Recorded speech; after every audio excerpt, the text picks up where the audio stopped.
अस्सलाम वालेकुम। Programme night addition में हम आपको खुशामदीद कहते हैं। नाजरीन, हुकूमती कारकर्दगी का इम्तिहान अब शुरू हो चुका है। पीडीएम की टूट फूट का यकीनन हुकूमत को फ़ायदा हुआ है। शायद इसीलिए अब वज़ीर आज़म ने तर्जुमानों को हिदायत की है कि पीडीएम पर बात ना करें, लेकिन यकीन नहीं आता कि वज़रा प्रेस कॉन्फ्रेंस करें और अपोजिशन को आड़े हाथों ना लें। दूसरी तरफ हुकूमत अब अपोजिशन के साथ मिलकर मुख्तलिफ मामलात पर काम करना चाहती है। कौमी असम्बली के स्पीकर असद कैसर अपोजिशन को अब मुज़ाकरात की दावत दे रहे हैं और कल उन्होंने कहा कि इंतखाबी और अदालती रिफॉर्म्स मिलकर करते हैं। इंतखाबी इस्लाहात जिस तरह अपोजिशन चाहती है हम तैयार हैं। अपोजिशन को भरपूर मौका देना चाहता हूँ। स्टेट बैंक पर जितने दिन बात करना चाहते हैं ईवान में आए, अपोजिशन असम्बली में आए और खुल कर बहस करे, बात करें। अपोजिशन और हुकूमत अपना मौक़िफ़ दें ताकि आवाम को पता चल सके कि आवाम के मसाइल के लिए आखिर बोल कौन रहा है। अब क्या अपोजिशन हुकूमत के साथ बैठकर इन मसाइल पर बात करेगी? क्या पाकिस्तान पीपल्स पार्टी जो तमाम मसाइल को पार्लियामेंट में रहकर हल करने पर यकीन रखती है, इसीलिए शायद इस्तीफ़ों का ऑप्शन पीपल्स पार्टी को काबिल कबूल नहीं था, तो क्या पीपल्स पार्टी अब हुकूमत के साथ बैठेगी, इन मामलात पर बात करेगी? क्या वाकई मुल्की मफाद की खातिर आपस के इख्तलाफात को भुला कर ये जमातें आगे बढ़ेंगी? एक बात तो हम जानते हैं कि मौजूदा हुकूमत को ब्यूरोक्रेसी के ताउन से बहुत सी शिकायत है पहले दिन से ही, लेकिन आज हमने देखा कि मुस्लिम लीग नून के रहनुमा एहसन इकबाल साहब ने भी सरकारी अफसरान से शिकायत की। उन्होंने क्या कहा, जरा सुनिए। मैं पाकिस्तान की सिविल सर्विस से भी अपील करना चाहता हूँ, वो अफसरान जो मुकाबले का इम्तिहान पास करके आते हैं, आप रियासत पाकिस्तान के मुलाजिम हैं, आप पीटीआई के जियाले या सियासी कारकुन नहीं हैं। ये नहीं हो सकता कि आप सरकारी मुलाजमत भी करें और सियासत भी करें। पाकिस्तान की सिविल सर्विस की अक्सरियत फर्ज शनास अफसरों पे मुश्तमिल है। चंद मुट्ठी भर अफसरान जो सियासी जमात का अलहकार बनते हैं, काली भेड़ें बन के पूरी सिविल सर्विस को बदनाम करते हैं। ऐसे लोगों को जो सियासत में मुलव्वस होते हैं, सिविल सर्विस में बर्दाश्त नहीं किया जाएगा। तो क्या अब ये समझा जाए कि क्या जो अपोजिशन है ये सरकारी अफसरान को दबाव में लाने की कोशिश कर रही है? दूसरी तरफ वज़ीर आज़म इमरान खान के देरीना साथी, पुराने दोस्त, हर वक्त साथ रहने वाले जहांगीर तरीन आज खूब गरजे। उन्होंने कहा कि दोस्त थे, दुश्मनी की तरफ क्यों धकेला जा रहा है, इंतकामी कार्रवाई क्यों की जा रही है, वफादारी का 1 साल से इम्तिहान लिया जा रहा है, मेरे खिलाफ 1 नहीं 3 FIR दर्ज हैं, 1 साल से चुप हूँ, जुल्म बढ़ता जा रहा है। मुल्क की और 80 शुगर मिल्स में से सिर्फ क्या इन्हें जहांगीर तरीन नजर आया? मैं पूछता हूँ, आखिर ये इंतकामी कार्रवाई क्यों हो रही है? क्या वजह है मेरी वफादारी का इम्तिहान लिया जा रहा है? दूसरी तरफ शहजाद अकबर ने कहा कि नारा एहतसाब का है तो अपनों का भी करना होगा, किसी एक को निशाना नहीं बना रहे हैं। अब हमारा सवाल ये है कि पंजाब में आपके इत्तेहादियों के खिलाफ नैब में केसेस बंद हुए, जिन्हें आप पंजाब का सबसे बड़ा डाकू कहते थे। आप हमें दर्ज देते थे कि बैंक लूटने वालों से पैसा वसूल करेंगे, मगर फहमीदा मिर्जा जिन्होंने स्पीकर कौमी असम्बली होकर 84 करोड़ रुपए बैंक का कर्जा मुआफ करवाया, उन्हें आपने काबीना में वजीर का हल्फ दिलवाया। पेशावर हाई कोर्ट में जब BRT मंसूबे की तहकीकात नैब से करवाने का हुक्म हुआ तो आप सुप्रीम कोर्ट क्यों चले गए तहकीकात रुकवाने के लिए और फिर हुक्म इम्तनाई हासिल किया? तो फिर सबका एहतसाब क्यों नहीं है? क्यों तहरीक इंसाफ के कौलो फेल में तजाद है? जिस MQM को आप कातिलों की जमात कहते थे, आज वो आपके इत्तेहादी हैं। आप उनसे भी पूछ लेते कि साल साल कत्लो गारत और बोरी बंद लाशों का जिम्मेदार कौन है, लेकिन क्या करें, वो आज आपके इत्तेहादी हैं। और फिर सबसे बड़ा सवाल, बकौल आपके जिन लोगों ने इस मुल्क की मईशत का बेड़ा गर्क किया, क्या वो नून लीग और पीपल्स पार्टी हैं? तो वज़ीर आज़म साहब, मईशत का बेड़ा गर्क करने वालों की टीम तो आज आप लोगों के साथ बैठी है।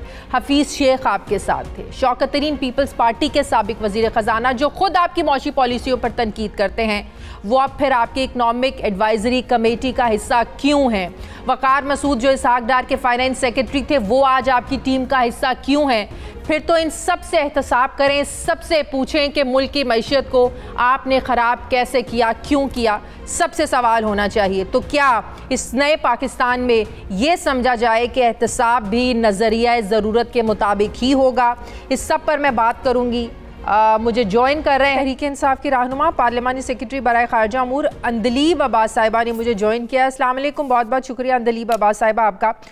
अंदलीब साहिबा, इंतकामी कार्रवाइयों का इल्ज़ाम, सियासी इंतकामी कार्रवाइयों का इल्ज़ाम कल तक ऑपोजिशन इस हुकूमत पर लगा रही थी।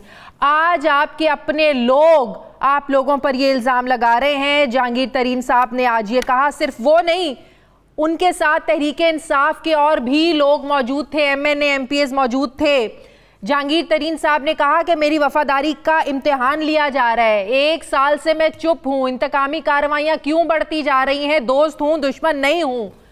तो ये लगता नहीं है कि ऑपोजिशन का कल तक जो मौक़िफ़ था इंतकामी कार्रवाइयों का, वो तो जब आपके दोस्त भी अब कहना शुरू हो गए हैं, तो सच ये साबित नहीं हो रहा कि वाकई हुकूमत शायद इक़्तिदार में आई है इंतकामी कार्रवाइयाँ करने के लिए? देखिए, यही तो फ़र्क है। जब हम ऑपोजिशन में भी थे और जब हम हुकूमत में भी हैं, हमने कहा था कि चाहे कोई भी हो, nobody is above the law, चाहे वो रिश्तेदार हो, चाहे वो दोस्त हो, चाहे वो वर्कर हो। ये होता है अबव द लॉ होना। कि जी आपने किसी किस्म की कोई, और ये आप लोग ही हमें बार बार कहते थे कि जी फलाने को क्यों नहीं आप करते, फलाने को क्यों नहीं करते। हमने कहा था कि हम हुकूमत में आएंगे, अगर इदारे हमारे नीचे हुए तो इनके केसेस जाएंगे, और लॉ जो होता है वो ब्लाइंड होता है। सही है। वो जो होता है वो अंधा होता है, वो ये नहीं देखता कि ये आपका दोस्त है या रिश्तेदार है। इसमें आपने देखा बहुत सी दफा बहुत से जानने वाले लोग, बहुत से कभी आप उनके कभी भी आपने इमरान खान साहब के ना बेटे, ना जिसको कहते हैं कोई चचा, ना कोई उनके फ्रेंड्स को आप देखेंगे कि जी वो आला ओहदों पे सिफारिश करके पहुंच गए हैं। जो सही बात है वो सही बात है। एक शुगर इंडस्ट्री पे एक इन्वेस्टिगेशन हुई, उस इन्वेस्टिगेशन के अंदर नाम निकले, और उन सब नामों पे, चाहे वो मेरे नाम, मेरे रिश्तेदार हैं, आपके रिश्तेदार हैं, किसी के भी, उन पे इन्वेस्टिगेशन हो रही है। जैसे जैसे इन्वेस्टिगेशन बढ़ रही है उस पे कानून ना काम कर रहा है। सही। अच्छा, चलें, ठीक है, बड़ी ज़बरदस्त बात है। आज शहजाद अकबर ने भी कहा कि नारा जो एहतसाब का है तो अपनों का भी करना होगा। तो फिर मेरा भी एक सवाल सुन लें, एहतसाब वाकई सबका होना चाहिए, क्रॉस द बोर्ड होना चाहिए, तो फिर पंजाब में जो आपके इत्तेहादी बैठे हुए हैं, जिनको प्राइम मिनिस्टर पंजाब का सबसे बड़ा डाकू कहते थे, नैब ने उनके खिलाफ आमदन से ज़ायद असासों का केस खोला, वो अदालत चले गए, उन्होंने दरख्वास्त दी कि ये जो नैब है ये पॉलिटिकल इंजीनियरिंग कर रही है, 20 साल पुराने केसेस नहीं खोले जा सकते। फिर ये वही नैब था जिसने कहा कि हम केस बंद कर रहे हैं। तो पॉलिटिकल इंजीनियरिंग का इल्ज़ाम, तो ये बातें तो अदालत की बहुत सारी फाइंडिंग्स जो हैं, बहुत सारे फैसलों में अदालत ये बात कर चुकी है, यही बात तो अपोजिशन कर रही है। फिर आपके इत्तेहादियों पर जो केस खुले वो बंद क्यों हुए, उसको आप लोगों ने परसू क्यों नहीं किया? फिर ये एक पाकिस्तान का नारा ना लगाए ना आप लोग इस सारे सिस्टम में। देखिए, मैं तो पहले भी आपको बता चुकी हूँ कि इदारे इंडिपेंडेंट हैं। अगर इदारे इंडिपेंडेंट ना होते तो ये लोग ऐसे ना फिरते होते बेलों पे और इधर उधर। अब जो भी केस है, आपने ये देखना है कि जी हम ऑपोजिशन में थे, तो हम जब नैब या कोई एक इदारा या इलेक्शन कमीशन से हमें रिलीफ नहीं मिलती थी या हमारा केस प्रूफ नहीं होता था, हम अगले उस पे जाते थे रिलीफ लेने, केस करने। तो अगर ऑपोजिशन को ये फील होता है कि कोई भी बंदा उनके ख्याल में, और उनके पास एविडेंस है, क्योंकि हम तो जबरदस्ती किसी इदारे को नहीं कह सकते कि भाई इसको पकड़ो या इसको छोड़ो, ये तो ऑपोजिशन का काम है कि अगर वो कहते हैं इस बंदे पे हमें ये शक है, वो शक है, और उनको लगता है कि नैब गुजरा प्रेस कॉन्फ्रेंस करते रहे, प्राइम मिनिस्टर कहते रहे इतने लोग अंदर होंगे, इतने लोग जेलों में होंगे, ये तो बातें होती रही है ना, ये आप लोग कहते रहे हैं। देखिए, हमारा तो ऑब्वियसली ये कहना है कि जी जो पिछले 30 साल में पाकिस्तान को लूटा गया है और बहुत बड़े बड़े केसेस हैं, उन पे जरूर इनको अंदर होना चाहिए, लेकिन हम जबरदस्ती अदालतों पे दबाव डाल के इनको अंदर नहीं कर सकते। चले, हम तो यहाँ ठीक है, नहीं डाल सकते आप दबाव, नहीं डाल सकते। जब पेशावर हाई कोर्ट ने BRT मंसूबे की तहकीकात शुरू की, आप लोग क्यों सुप्रीम कोर्ट चले गए कि नैब ये तहकीकात नहीं कर सकता? तहकीकात रुकवाने के लिए गए और हुक्म इम्तनाई आप लोगों ने हासिल किया, वहां फिर नैब को तहकीकात करने देते ना आप लोग। तो मैं यही कह रही हूँ ना, आप मेरी बात नहीं समझी। ये काम है ऑपोजिशन का, हम 1000 दफा नहीं गए। अगर ऑपोजिशन टीवी पे बैठने की बजाय और कहने की बजाय ये BRT है वो है, भाई आप जाएं, बात ये नहीं है, आप लोग अपने एहतसाब की भी बात करते हैं ना, तो फिर खुद से करें ना अपना एहतसाब, फिर होने देना अपना एहतसाब, फिर ऑपोजिशन को जरा साइड पर रखें। हम तो कहते हैं कि इसमें कोई प्रॉब्लम नहीं है, हम तो कहते हैं कोई प्रॉब्लम नहीं है, तो ऑपोजिशन का काम है ना कि वो प्रूव करे कि प्रॉब्लम है, कि हम खुद ही कहते जाए कि नहीं जी ये भी प्रॉब्लम है, ये भी प्रॉब्लम है, क्योंकि ऑपोजिशन कह रही है। हम कहते हैं कि ऑपोजिशन इल्जाम लगा रही है, इनके पास तहकीकात हो लेने देते ना, नैब में अगर कुछ नहीं होता तो वो भी सामने आ जाता, कुछ होता तो वो भी सामने आ जाता। नैब के पास बहुत सी ऑप्शंस है और ऑपोजिशन के पास भी बहुत सी ऑप्शंस है। जब आपके पास सॉलिड प्रूफ होता है आप हर दरवाजे पे जाते हैं, जब आपके पास सॉलिड प्रूफ नहीं होता है तो फिर आप सिर्फ मीडिया पे आके शोर मचाते हैं। ये ऑपोजिशन ऐसी ही है सारी, आप देख लें धांधली का कहा इन्होंने कि धांधली हुई है, इन्होंने पिटीशंस ही नहीं की, और जो पिटीशंस थी उसके बाद ट्रिब्यूनल पे नहीं गए, उसके बाद लाहौर हाई कोर्ट नहीं गए उनपे, उसके बाद इन्होंने व्हाइट पेपर नहीं लिखे उनपे, फिर सुप्रीम कोर्ट पे नहीं गए, लेकिन आज 2.5 साल कहेंगे कि वो धांधली हुई।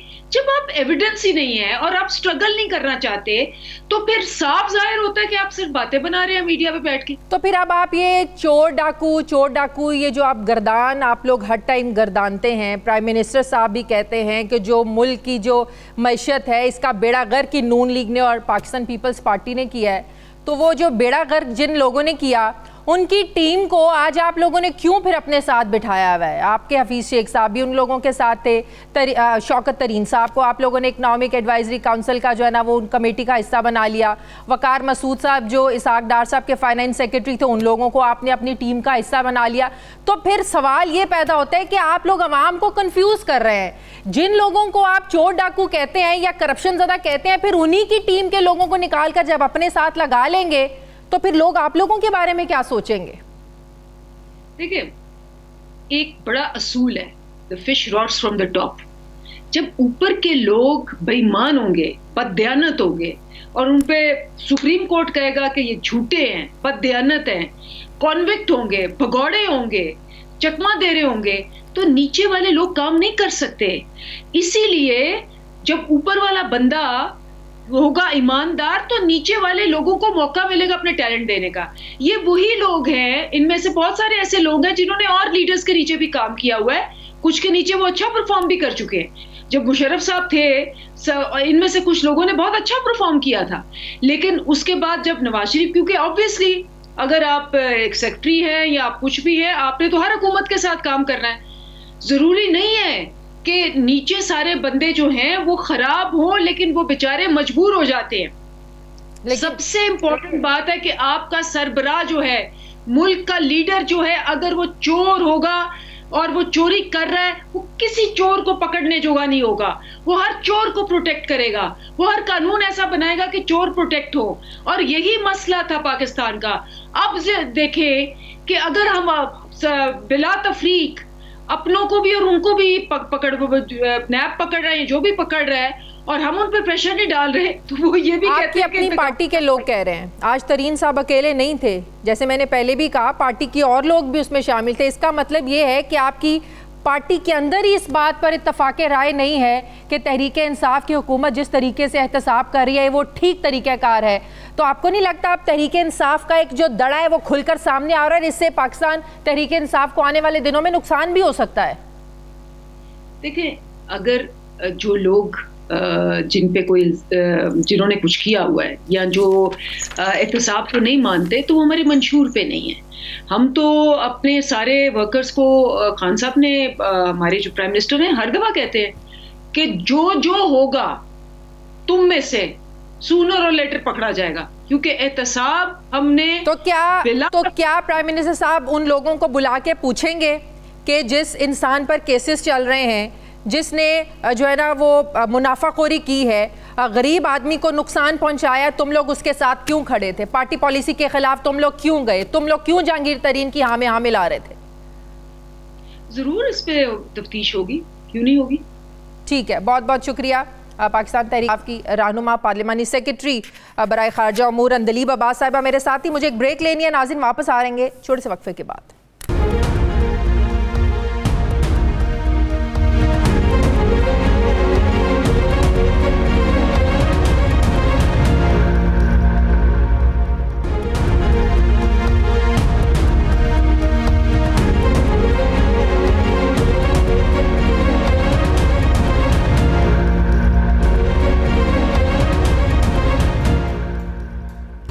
ब्रेक के बाद एक बार फिर से आपको खुशामदीद कहते हैं नाज़रीन।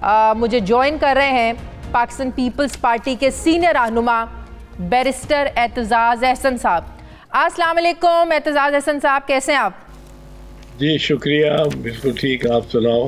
बिल्कुल ठीक ठाक। एतजाज़ अहसन साहब, जब से पीडीएम में टूट फूट शुरू हुई, बाकायदा कल से पीडीएम की जो एक ईंट थी, एक दीवार थी, उसमें से एक ईंट भी गिर गई, एएनपी ने छोड़ दिया।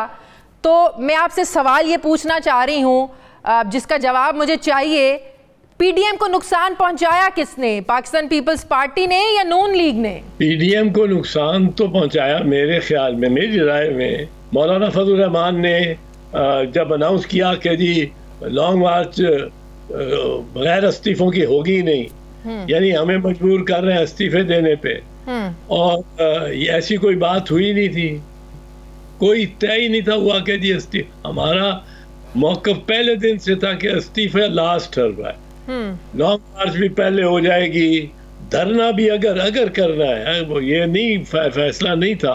और मैं तो धरने के खिलाफ हूँ ज़ाती तौर पे, पर पार्टी जो भी फैसला करती उसका पाबंद होता।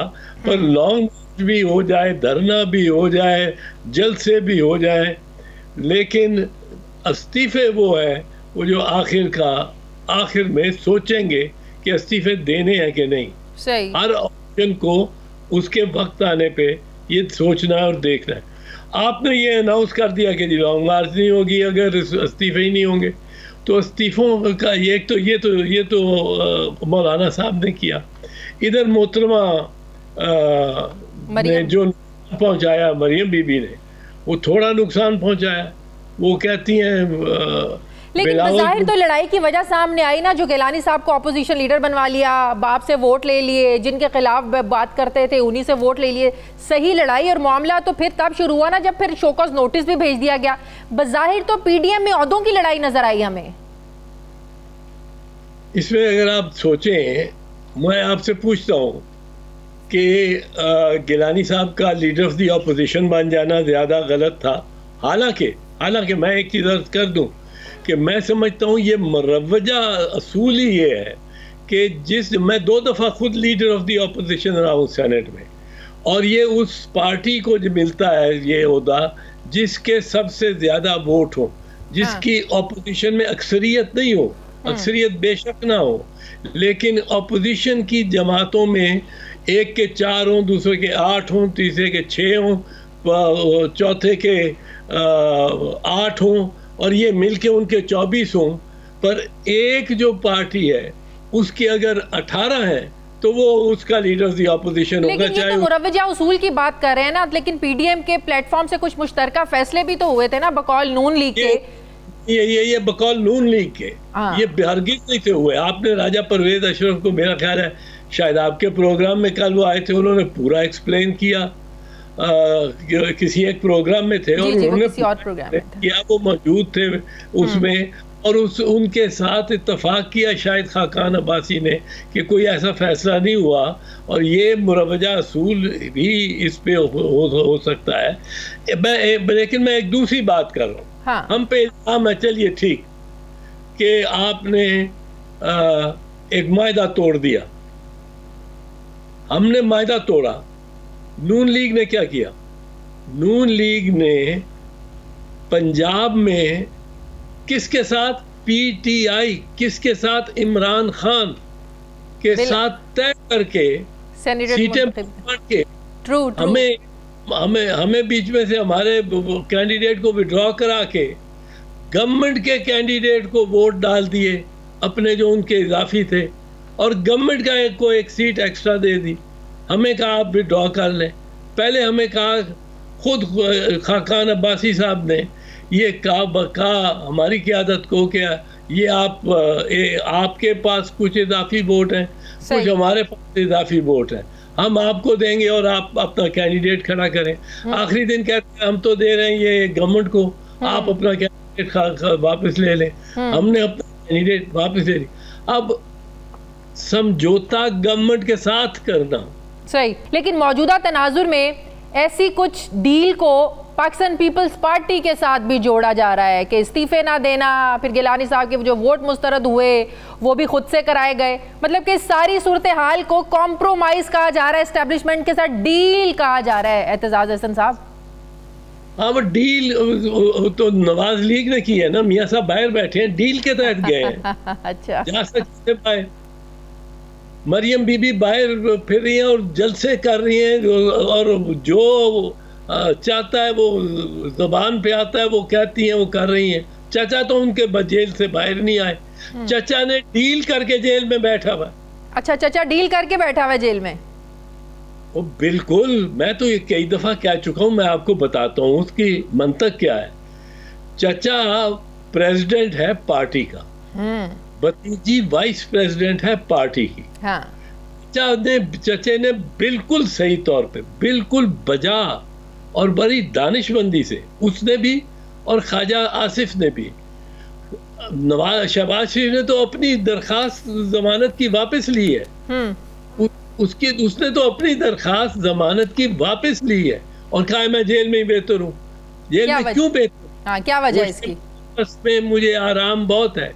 आप ये देखें, ये हमसे होता रहा है, हमसे होता रहा है, लेकिन कोई इतनी बुरी नहीं थी लगती। मिसाल के तौर पे हम जब मैं वजीर दाखिला भी था, वो वजीर दाखिला बड़ी चीज होता है, पुलिस के अंडर होती है, लेकिन जब बीबी बेनजीर शहीद जलसे में स्टेज पे चढ़ रही होती थी और मैं साथ साथ होता था, मुझे तो धक्के पड़ते थे।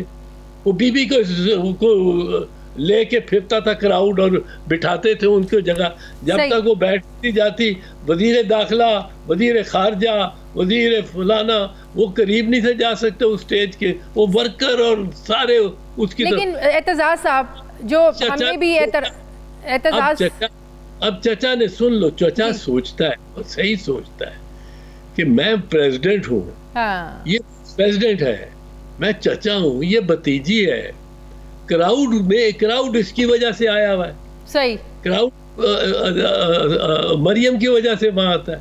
और जो क्राउड है, जो इनके मतवाले हैं, उन्होंने तो मरियम को एक इर्द गिर्द घेरा डाल के और उसको सेफली लेके जाना है। एतजाज साहब और दूसरों को, बिलावल भुट्टो ने मीडिया पर आकर पूरी आवाम के सामने उनका ये कहना कि हमने उन्हीं के वोटों से गिलानी को सेनेटर बनवा दिया, जिन्होंने गिलानी को नाअहल करवा दिया। चलिए, अगर आपने पीडीएम का प्लेटफॉर्म इस्तेमाल कर ही लिया, चलिए अगर आपने इसको चालाकी कह दें, सियासत कह दें, तेज़ी कह दें, अगर आपने कर ही ली, तो इस चीज़ का एतराफ़ करने की या ये मैसेज देने की क्या ज़रूरत है कि हम सियासत भी कर रहे हैं तो चालाकी से करें? तो भाई ने बहन को धोखा ही दे दिया ना। तो ऐसी बात नादानी में कह गए वो? नहीं, उन्होंने ये नहीं कहा कि जिन्होंने इनको नाअहल कराया, यानी वो बाप वाले या गवर्नमेंट वाले जिन्होंने इनको नाअहल कराया और उनसे हमने वोट लेके इसको बना दिया है वजीर आजम, उनका मतलब था कि जिन्होंने नाअहल कराया, किन्होंने कराया? नून लीग वालों ने कराया। मैं वही बात कर रही हूँ, नून लीग वालों ने कराया, चौधरी के साथ मिलके, चीफ जस्टिस पाकिस्तान के साथ मिलके उन्होंने नाअहल कराया। और मियां नवाज शरीफ की उस वक्त की तकरीरें आपको याद नहीं? बिल्कुल याद है, वो काला कोट पहन के जाना अदालत में, वो भी याद है, वो भी याद है। और ये कहते थे कि उतरो तुम वजारत उज़्मत से, वो कुर्सी से उतरो, नाअहल हो गए हो। तो एतजाज साहब मान जाएं ये इत्तेहाद गैर फितरी थे, अपने अपने मफादात की जंग थी, अपने अपने मफादात के लिए इत्तेहाद था, कोई अवाम के लिए बाहर कोई नहीं था निकला, अवाम के लिए इत्तेहाद नहीं बना था। सर मैं तो पहले से ये कह रहा हूँ, मुझे क्या सुना रही हो? मैं तो पार्टी में ये कहता रहा हूँ, मैं तो बरमला कहता रहा हूँ, तो आप तुम्हारे प्रोग्राम में भी कहता रहा हूँ। ये एक नेचुरल अलायंस इसलिए नहीं थी क्योंकि नवाज शरीफ ने, उन्होंने देखो अपना मकसद तो हल कर लिया। नवाज शरीफ ने से बाहर चले गए, वो कहते हैं आप लोगों ने मकसद हासिल कर लिया, गिलानी को सेनेटर बनवा के ऑपोजिशन लीडर का ओहदा लेके, और आप लोगों ने इस्तीफों के मामले पर भी धोखा दिया, पीडीएम को पीछे हट गए। पीडीएम को तो पीडीएम ने तो हमें कहा कि आप अपना कैंडिडेट वापस ले लें। सही। अब मुझे ये बताएं, अब पीडीएम तो टूट गई, अब भले ही कहते रहे कि हम कोशिश करेंगे साथ चलें, पीडीआई बरकरार है, पीडीएम, अब हुकूमत जो आप लोगों को बुला रही है, ऑपोजिशन को, स्पीकर कौमी असम्बली में ने भी कहा आए मिलकर इंतखाबी इस्लाहात करते हैं, जुडिशल रिफॉर्म्स करते हैं। क्या जो पहले तो पीडीएम के मुश्तरका प्लेटफॉर्म से फैसले होते थे, क्या पाकिस्तान पीपल्स पार्टी इंडिविजुअली सोचेगी कि हमें हुकूमत के साथ बैठना है, बात करनी है या नहीं करनी है? एक चीज पाकिस्तान पीपल्स पार्टी ने शुरू दिन से क्लैरिटी से सबको बताया, हाँ। और ये इत्तेहादों में ये होता है, ये इलाक नहीं है कि वो शो का नोटिस दे रहे हैं शाहिद खाकान अब्बासी साहब, जब वो दना रहे हैं, वो उन्होंने अपना बदलने की कोशिश की है मौक़िफ़, और ये हमारे पे इल्ज़ाम लगाया जा रहा है।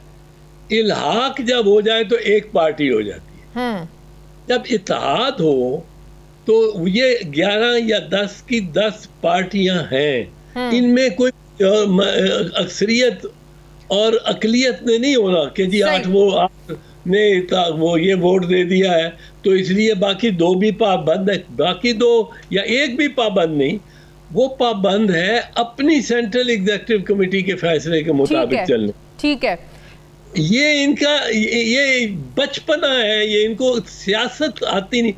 असल प्रॉब्लम मैं जो पहुंचा हूँ शादिया, बड़ा तकलीफ दे सूरत हाल से, असल प्रॉब्लम ज़ियाउल हक और ज़ियाउल हक ने जो 1985 के गैर जमाती इलेक्शन इंतखाबात कराए, उसमें ऐसे ऐसे लोग आ गए जिनको सियासत का कोई इल्म ही नहीं था, जिन्होंने पहले दिन से सोचा कि फायदा कहाँ है।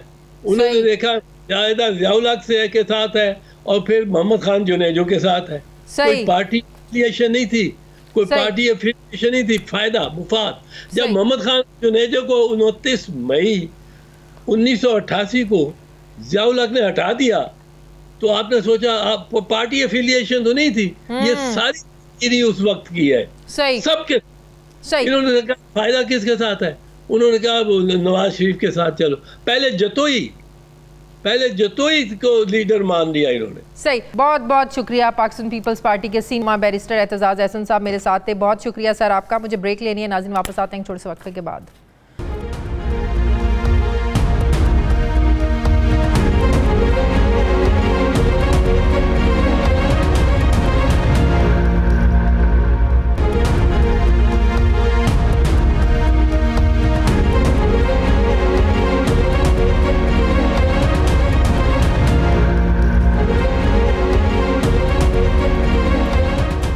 ब्रेक के बाद एक बार फिर से आपको खुशामदीद कहते हैं। नाजरीन, पुलिस रिफॉर्म्स की बात करें तो ये हर दौरे हुकूमत में की गई है। वज़ीर आज़म इमरान खान की जानिब से भी 90 रोज़ के अंदर पंजाब पुलिस में KPK पुलिस बॉर्डर पर इस्लाहात लाने का ऐलान किया गया, लेकिन सानेहा साहिवाल हो, बहावलपुर के सलाहुद्दीन पर पुलिस तशद्दुद का वाक़या हो या फिर इस्लामाबाद में उसामा सत्ती का केस हो, हुकूमत को पुलिस की कारकर्दगी की वजह से शदीद तनकीद का सामना करना पड़ा है। सवाल ये है कि क्या पुलिस रिफॉर्म्स इतनी मुश्किल हैं कि हुकूमत अभी तक पुलिस इस्लाहात करने में कामयाब नहीं हो सकी, लेकिन अब मालूम होता है कि महकमा पुलिस ने अपना एहतसाब खुद करने का फैसला कर लिया है। गुज़श्ता रोज़ इंस्पेक्टर जनरल पुलिस इनाम गनी की हिदायत पर मुजरमाना रिकॉर्ड रखने वाले 61 SHOs को मुअत्तल किया गया। अफसरान के खिलाफ कार्रवाई के लिए ह्यूमन रिसोर्स मैनेजमेंट सिस्टम का इस्तेमाल किया गया। ये हिदायत भी जारी की गई कि जिन SHOs को 2 या 3 बार महकमाना सजाएं दी जा चुकी हैं उनका 48 घंटों में तबादला किया जाए और मुस्तकबिल में बतौर SHO तैनात नहीं किया जाए। अब सवाल ये है कि क्या महकमे की सतह पर पुलिस अफसरान के खिलाफ कार्रवाई से ये समझा जा सकता है कि पुलिस इस्लाहात का जो हुकूमती वादा है यह मुकम्मल हो चुका है और मुतअद्दिद पुलिस अफसरान की जानिब से SHOs को मुअत्तल करने के फैसले को एक साजिश कहा जा रहा है, एक प्रोपेगंडा कहा जा रहा है और ये कहा जा रहा है कि इसका इत्तलाक कांस्टेबल से लेकर इंस्पेक्टर जनरल पुलिस तक होना चाहिए। अब सवाल ये है कि क्या मुजरमाना रिकॉर्ड को बुनियाद बनाते हुए ही पुलिस के अफसरान के खिलाफ कार्रवाइयाँ की जाएंगी, इसी पर मैं बात करूंगी। मुझे ज्वाइन कर रहे हैं DIG ऑपरेशंस पंजाब सुहेल सुखेरा साहब। अस्सलाम वालेकुम, बहुत बहुत शुक्रिया सुखेरा साहब आपका। सुहेल साहब, बहुत अच्छा इकदाम है कि मुजरिमाना रिकॉर्ड रखने वाले जो SHOs हैं उन्हें ओहदे से हटाया जा रहा है, लेकिन बड़े अफसरान इससे इख्तलाफ रखते हैं। जैसे कि मैंने अपने इंट्रो में भी कहा, सिर्फ SHOs ही क्यों, why not SP, DSP, IG, इन लोगों के खिलाफ ये इकदाम क्यों नहीं उठाया जा सकता, या आप कहेंगे कि मुस्तकबिल में उठाया जाएगा? जी अस्सलाम वालेकुम और बहुत शुक्रिया। आपने एक बड़ा थॉरो सा इंट्रोडक्शन दिया है। इसमें मैं पीस मील में आपको मैं इसका आंसर कर देता हूँ। रिफॉर्म्स जो हैं, जैसे कि मैम आपने देखा है कि जब से इनाम गनी साहब ने चार्ज लिया है तो हमारा जो मेन थ्रस्ट है वो पब्लिक सेंट्रिक पुलिसिंग पे है, जिसमें हम लोगों को फैसिलिटेट करते हैं एंड वी ट्राई के उनको जो हैसल्स और प्रॉब्लम्स थी उनको हम कैटर फॉर करें। हम उस पर पहले बात कर चुके हैं तो मैं ज़्यादा बात नहीं करूँगा। तो बहुत सारे फैसिलिटेशन सेंटर्स और जो प्रोसीजर्स हैं उनको आसान किया गया है पब्लिक के लिए।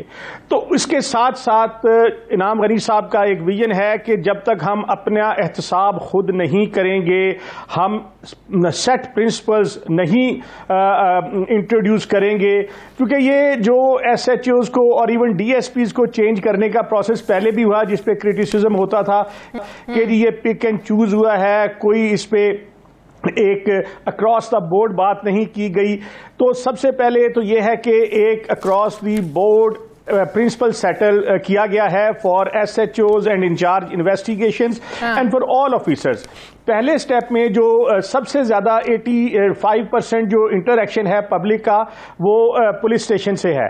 तो हमने स्टार्ट पुलिस स्टेशन से लिया है और उसमें जो इंचार्ज इन्वेस्टिगेशन या SHO जिसके खिलाफ मुकदमा दर्ज हुआ है और वो उसमें चलान हुए हैं और कोर्ट ऑफ लॉ से उससे वो एग्जोनरेट नहीं हुए, तो वो फिर दोबारा SHO नहीं लग सकेंगे। दूसरी जो एक और इस पे रूल सेटल है वो ये है कि अगर 3 मेजर पनिशमेंट्स मिली हैं तो और उसको वो सेट असाइड नहीं कर सके या इंक्वायरी में क्लियर नहीं हुए हैं तो वो भी इस जिम्मेदार पोस्ट पे नहीं रह सकेंगे। आप कह रहे हैं तो दायरा कार आगे SPs और DSPs तक भी बढ़ाया जाएगा? जी बिल्कुल। इसमें देखें वो तो पहले भी होता रहा है, SPs के खिलाफ भी एक्शन होता रहा है, DSPs के खिलाफ भी होता रहा है और इसी तरह सुपरवाइजरी ऑफिसर के खिलाफ जहाँ जिस लेवल तक भी इशू हो वो बिल्कुल उस पर एक्शन होता है और ये फर्दर भी होगा। लेकिन जैसे कि मैंने अर्ज किया है कि हमारा जो जनरल परसेप्शन भी है हमारी पब्लिक की, दे ऑलवेज कंप्लेंट कि जी सीनियर ऑफिसर्स अच्छे हैं, उनका मिजाज भी ठीक होता है और हमें जो थाने लेवल पे जाके हमारी सुनवाई उस तरह नहीं होती जिस तरह सीनियर अफसरान सुनते हैं। तो वो जनरल ग्रज और ग्रीवेंसेस जो पब्लिक की है दैट इज विद दी थाना जिससे हमेशा हम थाना कल्चर की बात करते हैं। तो वो इसलिए हमारी मेन कॉन्सेंट्रेशन जो है वो ये है कि पर भी आप लोग कार्रवाई करेंगे सर, पब्लिक परसेप्शन पर भी ये मुअत्तलियां होंगी, क्योंकि इलाके में एक अफसर की एक रेपुटेशन होती है। अब तो सोशल मीडिया पर सब कुछ इतना ओपन आ जाता है। 2-4 दिन पहले आपने भी देखा होगा 2 वीडियोस बड़ी वायरल हुई कि एक औरत को किस तरीके से धक्के दिए जा रहे हैं, फिर एक शख्स जो है वो पुलिस के पास आता है, वो गाड़ी से उतरता है, उसको थप्पड़ मारना शुरू हो जाते हैं, बड़ी वायरल हुई। तो जाहिर है इसको करप्शन तो नहीं कहेंगे, लेकिन क्या ऐसे रवैये पर भी अफसरान को मुअत्तल किया जाएगा? बिल्कुल। वो जिस खातून के साथ ASI ने बदतमीजी की थी, he was behind the bars, वो अरेस्ट हुआ था और उसके खिलाफ फौरी एक्शन हो गया था। इसी तरह जब भी कभी हाई हैंडेडनेस होती है, ये जहां पे बियॉन्ड जो एक लीगल अथॉरिटी है उससे एक्सेस करता है पुलिस ऑफिसर, तो हम बिल्कुल उसके खिलाफ we go all out against him. तो वो बिल्कुल एक्शन होगा। और आप ट्रस्ट मी कि अब देखें हमारे सोशल मीडिया पे हमारा 6 मिलियन अल्हम्दुलिल्लाह इंटरैक्शन था विद द पब्लिक। तो वो दैट शोज के लोगों का हम पे ट्रस्ट अल्हम्दुलिल्लाह इस लिहाज से बढ़ रहा है। और ये जो स्टेप है, ये देखें इसमें कोई बंदा एतराज नहीं कर सकता। एक रूल दिया गया है, अगर किसी के खिलाफ पर्चा हुआ है और उसका लॉजिकल एंड तक जाकर भी उसे रिलीफ नहीं मिला तो then he has no right to stay at a responsible position. सही सर, एक तो और जो चीज, पहले जैसे आपने फरमाया कि सानेहा साहिवाल जब हुआ, मासूम बच्चों के सामने उनके वालिदैन को कत्ल किया गया उस वक्त CTD के जो हेड थे राय ताहिर साहब थे, उस वक्त तो ज़ाहिर एक प्रेशर था बहुत ज़्यादा, उनको हटाया गया, फिर 6 महीने बाद दोबारा लगाया गया, अब तकरीबन 2-4 महीने पहले उन्हें IG बलूचिस्तान लगाया गया, फिर उस मौके पर जो मौजूद SSP थे अभी उन्हें सिविल जो है ना वो अवार्ड से नवाजा गया है। सर इनके बारे में क्या ख्याल है, इन लोगों की तरक्कियाँ क्यों हुई फिर सर? जी शाजिया, मैं आपसे अर्ज करता हूं कि जो CTD पंजाब है, जितनी कुर्बानी और जितना काम और जितनी रिस्क पे लाइफ इनकी नहीं, सिर्फ इनके बच्चों की, इनकी फैमिलीज की है। पाकिस्तान में नंबर 1 टारगेट अगर आप देखें तो वो CTD के ही मेन अफसरान होंगे जिनका हम लोग जिक्र कर रहे हैं। तो इस मुल्क से दहशतगर्दी को जड़ से उखेड़ने में जो किरदार CTD का है वो किसी से ढका छुपा नहीं है। राय ताहिर साहब जो हैं वो इस कौम के मोहसिन हैं। मेरी गुजारिश बस 1 मिनट मुझे प्लीज मुझे 1 सेकंड दीजिएगा। राय ताहिर जो हैं वो उन्होंने जो काम किया है वो it's beyond the call of duty. He has put his family on stake, वो खुद उनकी लाइफ इज ऑन थ्रेट, लेकिन इन तमाम बातों के बावजूद उसको हम जस्टिफाई नहीं करते। It was a mistake of the operational team जिसने वहां पे ऑपरेशन किया था। उन सब पे 302 के पर्चे हुए, वो अरेस्ट हुए, 780 के केसेस लगे, और उसके बाद जो एक कानून ने आपको इजाजत दी है जो कॉम्प्रोमाइज की, वो फैमिलीज ने कॉम्प्रोमाइज किया, और उसमें हम कभी भी उसको सपोर्ट नहीं करेंगे, कभी भी जस्टिफाई नहीं करेंगे कि ये एक कोई खुदा ना खास्ता it was a terrible thing, और उसको कोई भी जस्टिफाई नहीं करेगा। बट ये एक आइसोलेटेड इंसिडेंट था, it was a single incident. तो उसमें जो पिछले 5 साल 7 साल से इनकी कुर्बानियां हैं, वी मस्ट एक्नॉलेज। एक आखिरी सवाल का जवाब दे दें सर। ये जो बहुत खबरें चल रही हैं IG साहब को लेकर, क्या ये एक प्रोपेगंडा हो रहा है कि जब वो FIA में थे उनके खिलाफ भी एक इंक्वायरी चली थी, उन्हें गिल्टी करार दिया गया था, इसीलिए तो अफसरान कह रहे हैं कि जो आप इकदाम उठा रहे हैं ये उस लेवल तक भी जाने चाहिए? तो अगर तो ये प्रोपेगंडा है तो इसके बारे में भी बता दें सर। जी शाजिया, देखें, ये मैं आपसे रिक्वेस्ट करूं कि ये बड़े इरिस्पॉन्सिबल लोग हैं जो ऐसी बात करते हैं, और वो बिल्कुल with the lack of knowledge बात कर रहे हैं।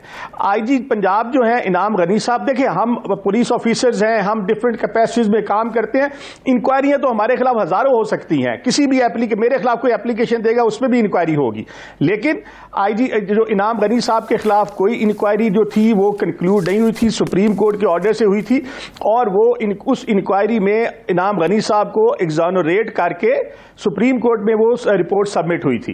तो वो जिसका ये जिक्र अक्सर किया गया है, जब उनकी पोस्टिंग भी थी तो वो लोग जो जिन्हें इतनी खुशी उनकी पोस्टिंग की नहीं हुई थी तो वो प्रोपेगेंडा कर रहे थे। इट्स एब्सोल्युटली फॉल्स प्रोपेगेंडा, और दीज आर दी रूमर्स, क्योंकि वो एक्शन ले रहे हैं in the interest of public. उन्होंने जो वो बेलगाम किस्म के लोग थे जिन्हें सजाओं की परवाह नहीं थी बिल्कुल, और वो केयर नहीं करते थे कि जी ठीक है 10 सजाएं भी होंगी कोई बात नहीं, उन्होंने कहा ठीक है अगर आप क्रिमिनल्स हैं तो I do not want criminals on the main stream. बहुत बहुत शुक्रिया DIG ऑपरेशंस पंजवेल सुखेरा साहब मेरे साथ थे, थैंक यू वेरी मच। मुझे ब्रेक लेनी है नाज़रीन, वापस आते हैं एक छोटे से वक्फे के बाद।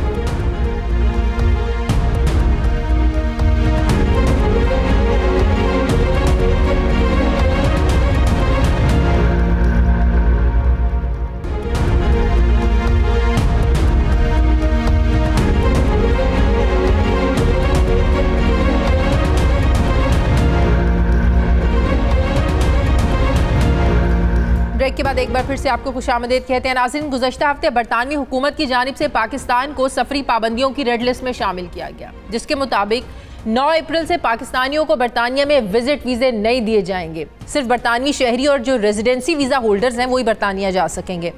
बरतानवी हुकूमत के इस फैसले के बाद 34 अरकान पार्लियामेंट ने बरतानवी हुकूमत को एक ख़त लिखा है और पूछा है कि बताया जाए कि पाकिस्तान को किन वजूहात की बिना पर रेड लिस्ट में डाला गया है। गुज़श्ता रोज़ इसी तरह का एक ख़त बरतानवी रुकने पार्लियामेंट अफजल खान ने भी बरतानवी सेक्रेटरी ऑफ स्टेट को लिखा है। ख़त में बरतानवी पार्लियामेंटेरियन ने हुकूमत से सवाल किया है कि डेटा के मुताबिक पाकिस्तान में कोरोना केसेस की शरह फ्रांस, जर्मनी और भारत के साथ बरतानिया से भी कम है। इसके अलावा अफ्रीकी कोरोना वायरस की एक नई किस्म ने भी पाकिस्तान को मुतासिर नहीं किया, तो फिर किन बुनियादों पर पाकिस्तान को रेड लिस्ट में शामिल किया गया है?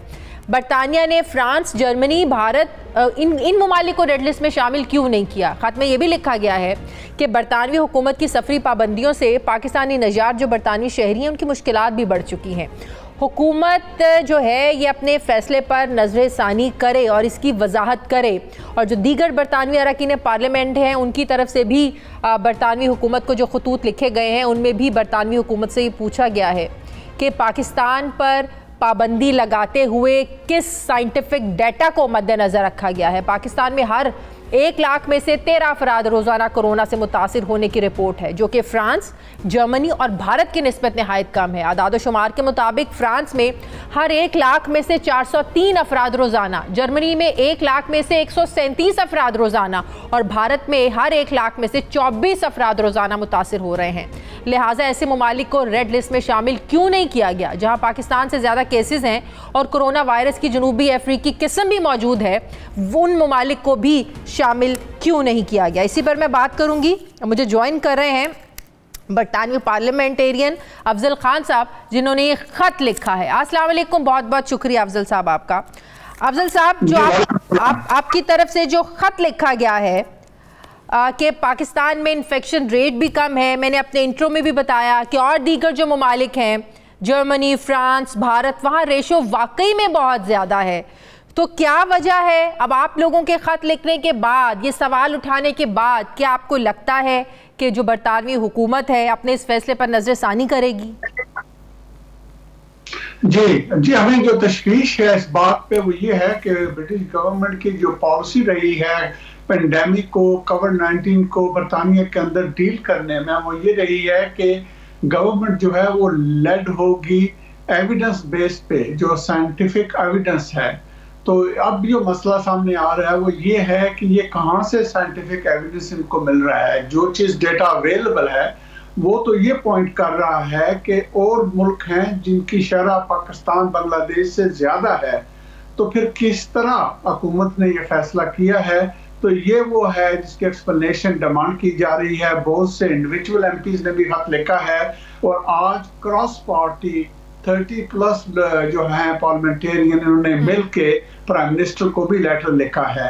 इस वक्त क्योंकि ये ईस्टर वेकेशन है तो पार्लियामेंट इस वक्त बंद है और नेक्स्ट वीक पार्लियामेंट भी खुल जाएगी, लेकिन हमें जो मुश्किलात सामने नजर आ रही है वो ये है कि अच्छी खासी तादाद जो ब्रिटिश पाकिस्तानी हैं, ड्यूल नेशनल हैं, अराउंड 35-40,000 के नंबर, उनको सडनली ये जो उन्होंने रेड लिस्ट में डाल दिया है, तो बेशक PIA और दूसरी एयरलाइंस कोशिश कर रही, क्योंकि जब लोग डेडलाइन के बाद यहाँ पहुंचेंगे तो उनको होटल में क्वारंटीन करना पड़ेगा। और कितने पाउंड देने पड़ेंगे? कि ये जरा क्लियर कर दें, कितने पाउंड देने पड़ेंगे पर पर्सन? जी, ओवर 1700 पाउंड। सही।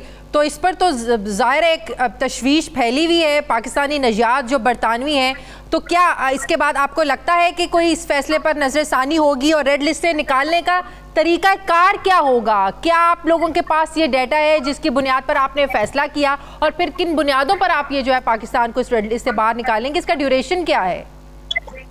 जी, ये जो जवाब है ये हुकूमत ही दे सकती है, क्योंकि हुकूमत ने ये फैसला किया हुआ है। जो पार्लियामेंटेरियन है वो सवाल अब हुकूमत से कर रहे हैं कि क्लैरिफिकेशन आनी चाहिए, क्योंकि अगर डेटा लेड है तो ये जो डिस्क्रिपेंसी नजर आ रही है इसकी क्या एक्सप्लेनेशन है। उसके बाद जो बात आप कर रहे हैं कि जो लिस्टेड है उसको कैसे निकालना है, तो यकीनी तौर पे ये जो डालते हैं उसकी भी कोई लेवल है, अगर उससे फिर कम लेवल पे चीज आएगी तो उसको निकाला जाएगा। तो ये क्लैरिटी, लेकिन लेवल तो और ममालिक के तो हमसे भी ज्यादा है, यही तो हम भी सवाल उठा रहे हैं, यही सवाल तो आप लोग भी उठा रहे हैं। तो ये फैसला किन बुनियादों पर फिर हुआ है? इसको एक मेरिट पर तो फैसला नहीं कह सकते हम। जी, लेकिन ये जवाब गवर्नमेंट दे सकती है ना। मैं तो आपकी तरह मैं भी सवाल यही कर रहा हूँ, दूसरे पार्लियामेंटेरियन भी यही सवाल कर रहे हैं कि बेस क्या है, आपके पास एविडेंस किस बेस पे इस्तेमाल कर रहे हैं आप, कि जो सामने चीज है वो तो ये शो कर रही है कि पाकिस्तान बांग्लादेश से ज्यादा शरह रखने वाले ममालिक हैं जिनको रेड लिस्ट में नहीं डाला गया। तो फिर क्या वजह है, क्या मेयार इस्तेमाल किया जा रहा है?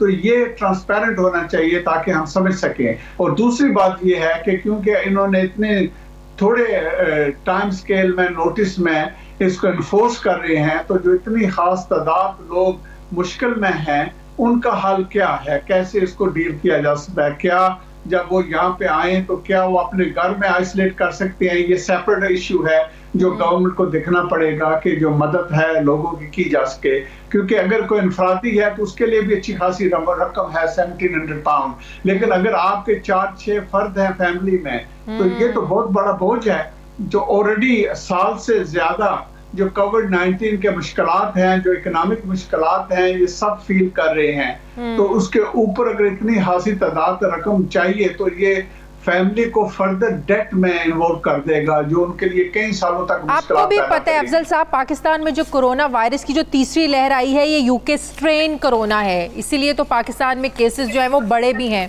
आपको क्या लगता है कि अगर पाकिस्तानी हुकूमत ये फैसला करती, बरतानिया को रेड लिस्ट में डालती, तो क्या रिएक्शन आ सकता था? तो आप लोगों का क्या रिएक्शन होता तब? जी लोग, मैं ये समझता हूँ कि हर मुल्क को अपने शहरियों की हिफाजत करने के लिए हक है कि वो नेसेसरी रेगुलेशन लाएं, लेकिन बात सिर्फ इतनी है कि जो रेगुलेशन लाएं वो डिस्क्रिमिनेटरी नहीं होने चाहिए, इंसाफ पे होनी चाहिए और साइंस लेड होने चाहिए। ठीक है, बहुत बहुत शुक्रिया। बरतानवी पार्लियामेंटेरियन खान साहब मेरे साथ है, थैंक यू वेरी मच। नाज़रीन, हमारे प्रोग्राम का वक्त खत्म हो गया है। फीडबैक आप हमें ज़रूर दीजिएगा, अपना ख्याल रखिएगा। मुझे इजाज़त दीजिए, अल्लाह हाफिज़।